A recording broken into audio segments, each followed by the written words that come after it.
ये बात है 10 जून 2000 की, जब लंदन का फेमस मिलेनियम ब्रिज अपनी कंस्ट्रक्शन के बाद पहली बार पब्लिक के लिए खोला गया।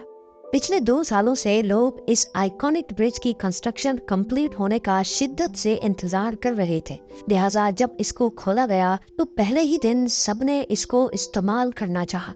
ये ब्रिज सिर्फ पैदल चलने वालों के लिए लंदन में रिवर थेम्स को क्रॉस करने के लिए बनाया गया था। पर जैसे ही इसके ऊपर लोगों ने चलना शुरू किया, मिलेनियम ब्रिज बुरी तरह से झूलना शुरू हो गया।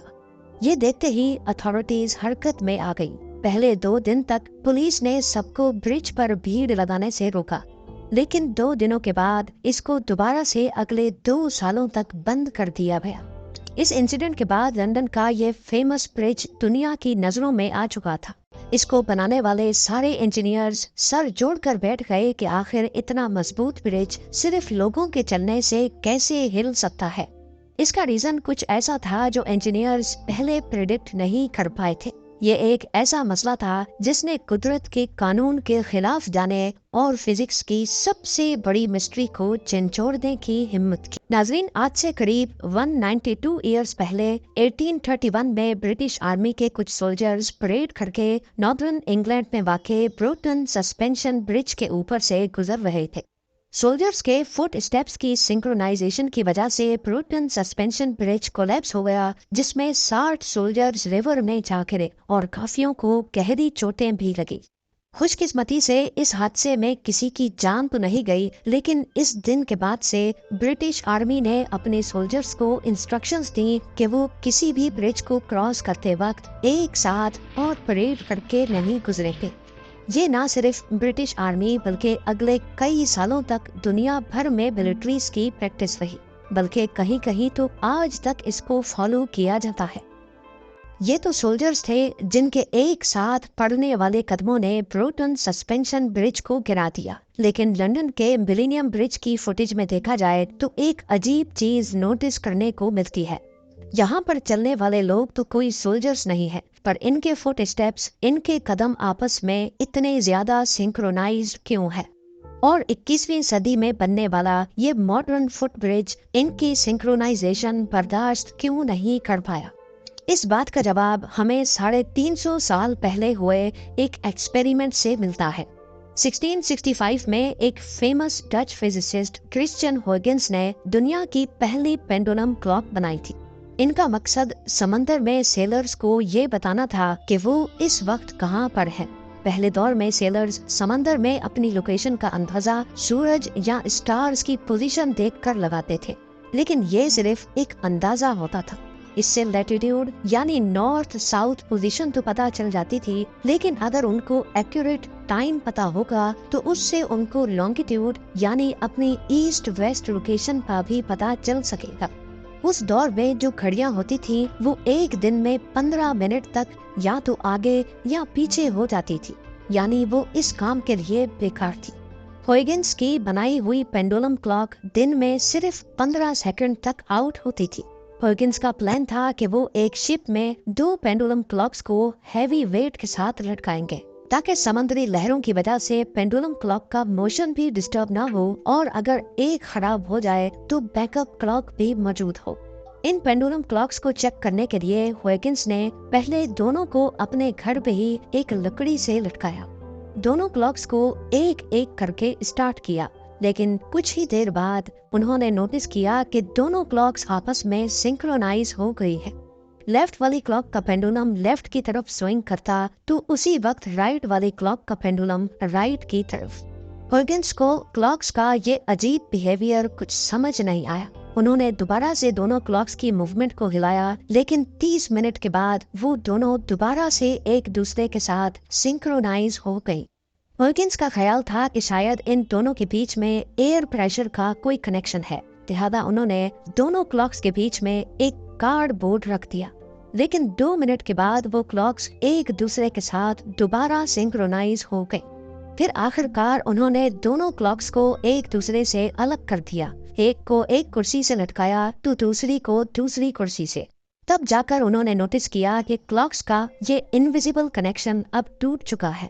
पर जब ये दोनों एक ही लकड़ी से लटकी हुई थी, तब उनका आपस में क्या कनेक्शन था?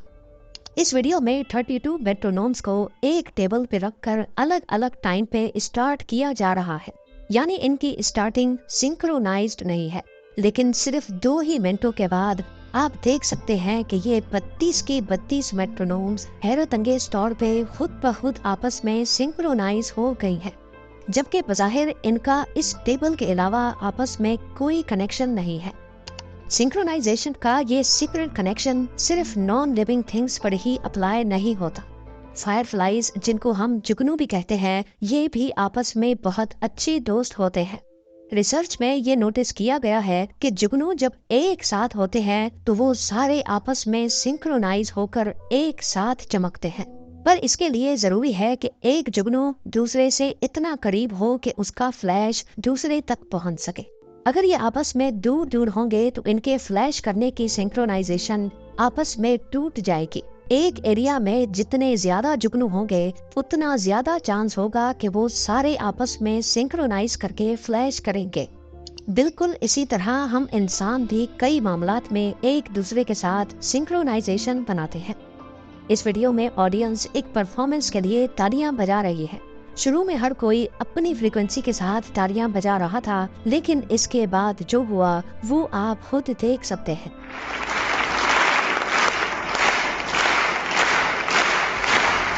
इन लोगों को किसी ने भी ऐसा करने के लिए बोला नहीं था, लेकिन फिर भी सबने अपनी तालियों की फ्रीक्वेंसी को एक दूसरे के साथ मैच कर डाला। सिंक्रोनाइजेशन का ये फिनोमिना किसी एक दो चीजों तक महदूद नहीं है। हार्ट की एग्जाम्पल देखी जाए तो हमारा दिल हमारी बॉडी के साथ सिंक्रोनाइज होकर चलता है। एक नॉर्मल इंसान अगर तेज भागेगा तो उसका हार्ट रेट फौरन उसके साथ साथ बढ़ता जाएगा, क्योंकि हार्ट को ऑक्सीजन से भरपूर ब्लड ब्रेन तक पहुंचाना होता है। लेकिन अगर हार्ट में कोई मसला हो जाए तो उसकी सिंक्रोनाइजेशन बॉडी के साथ मैच नहीं करती। इसको इर्रेगुलर हार्ट बीट या फिर मेडिकल टर्म्स में एरिथमियास भी कहते हैं। इस कंडीशन में हार्ट रेट यानी उसकी धड़कन अपने आप ही बढ़ जाती है।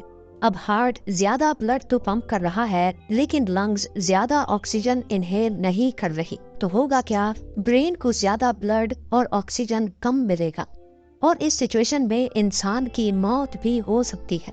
इसी तरह अगर हार्ट रेट खुद ब खुद स्लो हो जाएगा तब भी इंसान की जान जा सकती है। यानी कम सिंक्रोनाइजेशन तो नुकसानदेह है ही, लेकिन ज्यादा सिंक्रोनाइजेशन भी मसले पैदा कर सकती है। अब इन तमाम एग्जाम्पल्स को जहन में रखते हुए हम एक बार फिर से मिलेनियम ब्रिज को देखते हैं। हुआ यूं कि जब यहाँ इतने सारे लोगों ने एक साथ चलना शुरू किया तो अपने आप काफी लोगों के स्टेप्स एक दूसरे से सिंक्रोनाइज हो गए। मिलेनियम ब्रिज का डिजाइन कुछ ऐसा था कि इसकी केबल्स ने ब्रिज को साइड से सपोर्ट दी हुई थी, ना कि ऊपर से। सिविल इंजीनियरिंग और खास तौर पे स्ट्रक्चरल इंजीनियरिंग का ये असूल होता है कि फुट ब्रिज की डिजाइनिंग के दौरान उसकी रेजोनेंस फ्रीक्वेंसी को इंसानों के कदमों की फ्रीक्वेंसी के बराबर नहीं रखा जाता। जब एक झूले पर बैठ के हम अपनी टांगों को झूले की फ्रीक्वेंसी के साथ साथ आगे या पीछे करते हैं तो झूला अपने आप तेज हो जाता है। इसी तरह जब मिलेनियम ब्रिज पे लोग एक साथ चलना शुरू हुए तो उनकी फ्रीक्वेंसी ब्रिज की फ्रीक्वेंसी से मैच कर गई और ब्रिज पहले थोड़ा सा झूलना शुरू हुआ। क्योंकि ब्रिज की केबल्स साइड पे लगी हुई थी, इसी वजह से ब्रिज की मूवमेंट साइडवेज थी। इस साइडवेज मूवमेंट की वजह से अब लोगों ने भी खुद को बैलेंस करने के लिए साइडवेज चलना शुरू कर दिया और फिर रेजोनेंस की वजह से ब्रिज की मूवमेंट किसी झूले की तरह तेज से तेज होती गई। जब ये मसला अच्छी तरह से डायग्नोज हो गया तो फिर इंजीनियर्स ने मिलेनियम ब्रिज पर टोटल 89 शॉक एब्जॉर्बर्स इंस्टॉल किए। एनर्जी को बिखेरने के लिए 37 और वर्टिकल मूवमेंट को कंट्रोल करने के लिए 52 शॉक एब्जॉर्बर्स इंस्टॉल किए गए। अपना काम कंप्लीट करने के बाद फरवरी 2002 में मिलेनियम ब्रिज को एक बार फिर से टेस्ट किया गया। कंपनी ने 2000 से ज्यादा लोग अरेंज किए और उनको ब्रिज पर चलाया। ये टेस्ट दुनिया का सबसे बड़ा ब्रिज टेस्ट माना जाता है। टेस्ट के बाद जैसा प्रिडिक्ट किया गया था, ब्रिज की मूवमेंट में खातिर खा कमी देखी गई। आज भी सिंक्रोनाइजेशन को प्रिडिक्ट करना, दो या दो से ज्यादा बॉडीज का आपस में इनविजिबल कनेक्शन ढूंढना बहुत ज्यादा मुश्किल काम है।